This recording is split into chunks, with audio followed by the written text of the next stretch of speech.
Welcome to the Learning Pines YouTube. We hope this video helps. You start by stopping water and emptying the fixture. This prevents mess and lets you see the flange clearly. Once drained, disconnect the supply line, remove the tank lid for balance, and unbolt the toilet using a 1/2 socket. Lift the toilet straight up with a partner and set it aside on cardboard to protect it. Make sure you remove the old wax ring and clean the flange area enough to expose the metal flange so you can work on it safely. With the flange exposed, mark 2 or 3 radial cuts so you can remove smaller pieces rather than the whole ring at once.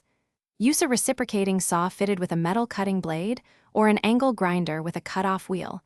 These let you cut through hardened steel quickly.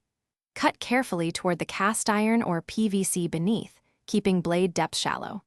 Once cut, pry each segment free with a cold chisel and hammer, and pull out remaining screws and corrosion until the pipe crown is clean and ready for the replacement flange.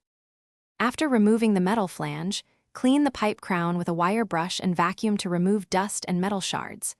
Inspect surrounding material for damage. Repair as needed before installing the new flange. Dry fit the replacement, aligning bolt slots with the toilet bolts, and secure it with stainless screws or a proper adapter if connecting to PVC. Once secured, press a new wax ring in place, lower the toilet straight down, tighten bolts evenly. Reconnect supply, turn water on, and test for leaks. If you see rocking or Thanks for watching. Consider subscribing if we helped you.